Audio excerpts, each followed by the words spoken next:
रावण के परिवार में दो लोग सीता के अपहरण और युद्ध के खिलाफ थे। वो थे भाई विभीषण और पटरानी मंदोदरी।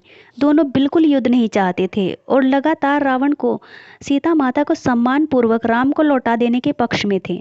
लेकिन ऐसा नहीं हुआ। लड़ाई हुई, उसमें रावण मारा गया। इसके बाद राम ने लंका का राजपाट रावण के छोटे भाई विभीषण को सौंप दिया। लेकिन क्या आपको मालूम है कि रावण की पटरानी मंदोदरी का क्या हुआ? आखिर क्यों उसने विभीषण से शादी का फैसला किया? कौन थी मंदोदरी? पुराणों की एक कथा के मुताबिक मधुरा नाम की एक अप्सरा कैलाश पर्वत पर भगवान शिव की तलाश में पहुंची। तलाशते हुए जब वो भगवान शिव के पास पहुंची तो उसने वहां पार्वती को न देखकर शिव को रिझाने के प्रयास शुरू कर दिए। जब कुछ समय बाद वहां पार्वती पहुंची तो उन्होंने मधुरा के शरीर पर शिव की भस्म देखी और फिर वो क्रोधित हो गई। पार्वती ने मधुरा को श्राप दिया कि वो 12 साल तक मेंढक बनी रहेगी और कुएं में उसका वास होगा। मधुरा को अपनी गलती की कीमत चुकानी पड़ी और असह्य कष्ट का जीवन शुरू हो गया। जिस समय ये सारी घटना घट रही थी उसी समय कैलाश पर असुर राजा मायासुर अपनी पत्नी के साथ तपस्या कर रहे थे। दोनों एक बेटी की कामना के लिए तपस्या कर रहे थे। 12 वर्षों तक दोनों तप करते रहे। इधर मधुरा के श्राप का जब अंत हुआ तो वो कुएं में ही रोने लगी। सौभाग्य से असुरराज और उनकी पत्नी दोनों कुएं के नज़दीक ही तपस्या में लीन थे। जब उन्होंने रोने की आवाज़ सुनी तो कुएं के पास गए। वहां उन्हें मधुरा दिखी जिसने पूरी कहानी सुनाई। असुरराज ने तपस्या छोड़कर मधुरा को ही अपनी बेटी मान लिया। मधुरा का नाम बदलकर मंदोदरी कर दिया गया। असुरराज के महल में मंदोदरी को राजकुमारी का जीवन मिला। वो अपनी नई जिंदगी में बेहद खुश थी। लेकिन इसी बीच उसकी जिंदगी में रावण की एंट्री हुई। मंदोदरी के पिता मायासुर से मिलने रावण पहुंचा। वहीं उसने मंदोदरी को देखा और मोहित हो गया। उसने मायासुर से मंदोदरी का हाथ मांगा। मायासुर ने प्रस्ताव ठुकरा दिया तो क्रोधित रावण मंदोदरी का अपहरण कर लाया।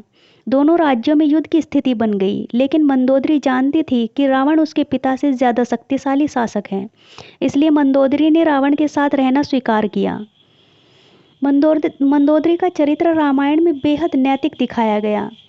जब रावण ने सीता का अपहरण किया था तब मंदोदरी ने इसका विरोध किया था। मंदोदरी बार बार रावण को यह समझाने का प्रयास करती रही कि दूसरे की पत्नी का अपहरण अपराध है, लेकिन रावण नहीं माना। आखिरकार राम के साथ युद्ध में रावण की बुरी पराजय हुई। वह मारा गया और मंदोदरी विधवा हो गई। रावण की मौत के बाद भगवान राम ने मंदोदरी को विभीषण से शादी का प्रस्ताव दिया। उन्होंने समझाया कि विभीषण के साथ मंदोदरी की जिंदगी बेहतर रहेगी, लेकिन मंदोदरी ने इस प्रस्ताव को अस्वीकार कर दिया। कहा जाता है कि इसके बाद एक बार भगवान राम सीता और हनुमान जी के साथ मंदोदरी को समझाने गए।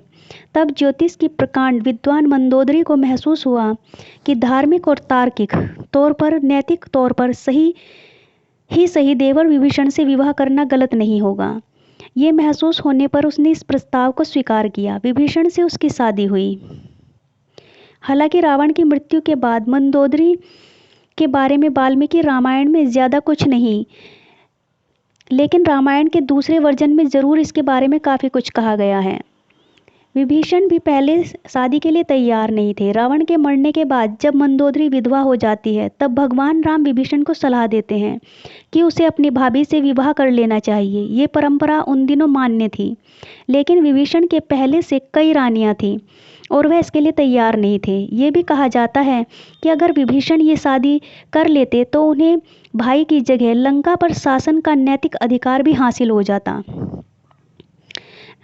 हालांकि ये भी कहा जाता है कि विवाह शारीरिक तौर पर पति पत्नी के तौर पर एक दूसरे के साथ यौन संबंधों के बजाय विशुद्ध राजकाज से जुड़ा हुआ था, क्योंकि मंदोदरी भी चाहती थी कि उसके पति के निधन के बाद लंका में स्थायित्व और समृद्धि रहे। वह राम से शत्रुता की बजाय मित्रता चाहती थी। रावण की मृत्यु के लिए उसने राम को कभी जिम्मेदार भी नहीं ठहराया। एक वजह यह भी बताई जाती है कि रावण के निधन के बाद मंदोदरी भी उसकी चिता के साथ सती होने जा रही थी, लेकिन राम ने उसे रोक लिया। इसके बाद मंदोदरी के पास देवर से विवाह करने के अलावा कोई और विकल्प नहीं बचा था।